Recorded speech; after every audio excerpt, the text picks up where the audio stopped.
respected senior professors and dear colleagues, I am going to tell about evaluation of the uterine cavity. My subject almost covered by Dr. Korean Joseph. Nothing left for me. With a good video films, he covered everything.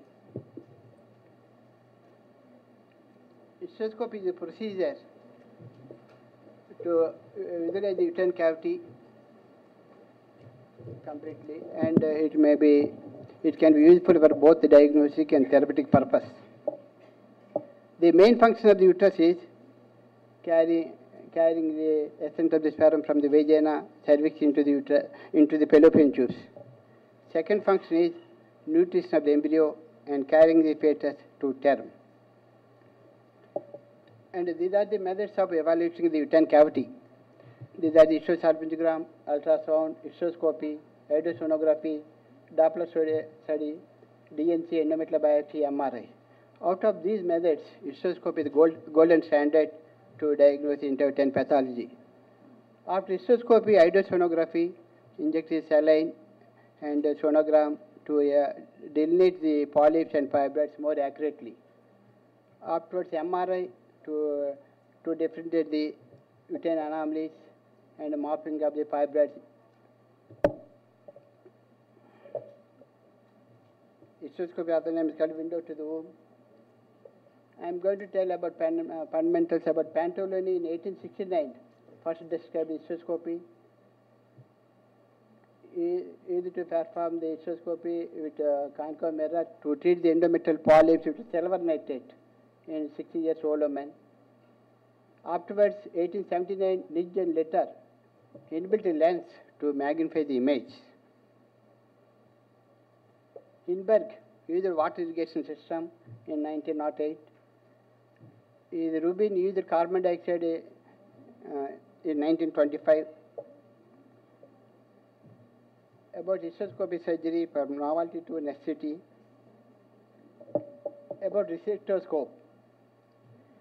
Surgeon must be well versed with the instrument assembling the resectoscope, and fluid management system also important. Suppose should not depend upon the ancillary staff. If fluid deficit more than 500 ml, more careful. If more than 1000 ml, it abandon the procedure and get the electrolytes and give the some Lasix. Before any operative hysteroscopy, preparation is very important. Pre-operatively, you have to go GnRH analogs 4 weeks prior to the operation.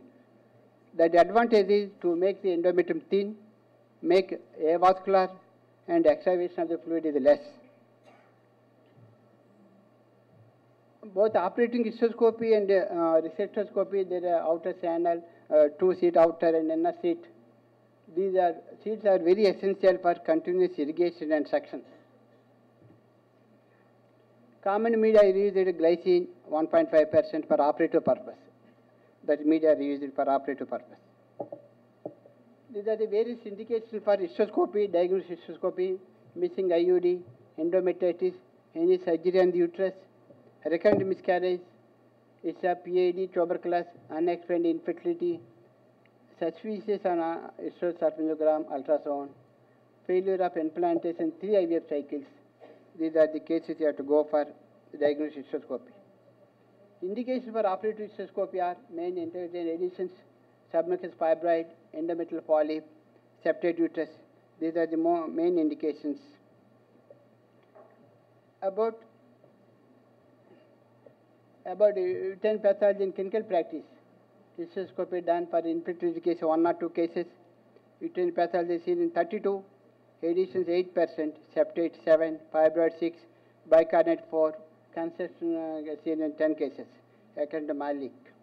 Hysteroscopy for recurrent pregnancy loss in 165 cases, 2 losses in 67 with anomalies 32%, 3 or more losses 98% with anomalies 28%, according to which. Intrauterine adhesions. Hysteroscopy adhesiolysis done in 105 cases. Pre-treatment viable pregnancy 14%. Post-treatment viable pregnancy 97%. At the Valley and Sicaria. Hysteroscopy adhesiolysis done in 75 cases. Functional restoration seen 94. anatomical resources 93, pregnancy rates are 28 to 53% according to pace. Adhesiolysis. Adhesions are 3 grades, grade 1, 2, 3. Grade 1 means mild adhesions, flimsy adhesions caused by endometrial tissue, 1/4 of the cavity involved. Grade 2 means 1/4 to 3/4 of the cavity involved, thick adhesions, broad adhesions. Grade 2 means dense adhesions. Grade 3 means dense adhesions, more than 3/4 of the cavity involved.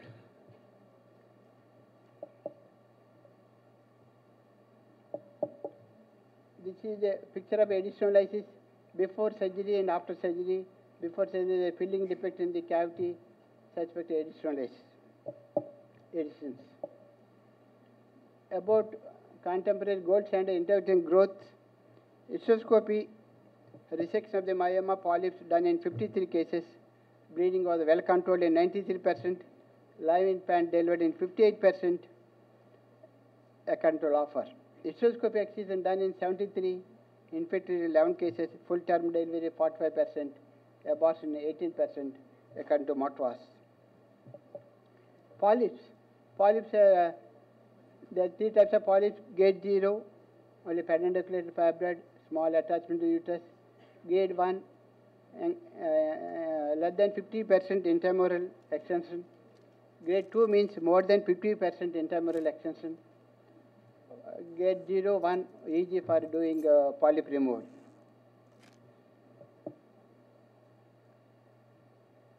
This is a grade 2, intramural extension more than 50%. Resection is difficult. With difficulty can do cold knife technique and the uterus massage to give. More dangerous, it may perforate the uterus. Needs skill for doing this technique.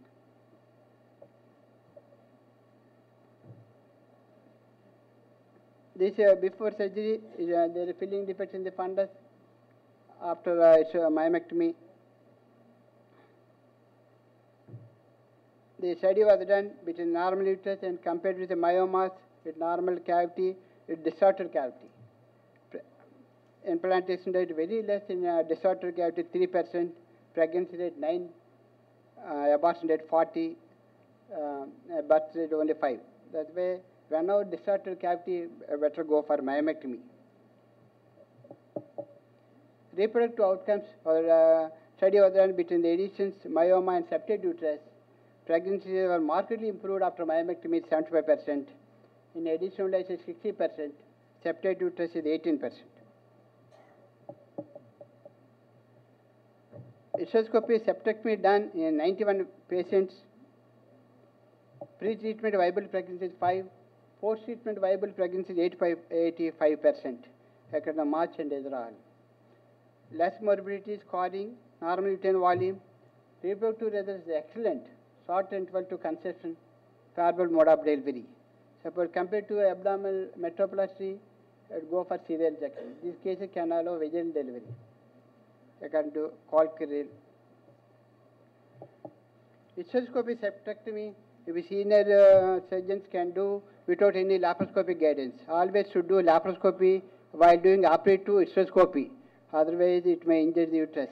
Only laparoscopy only can make out the contour of the uterus, can differentiate the septate and bicoordinate uterus. Always do under laparoscopic guidance only.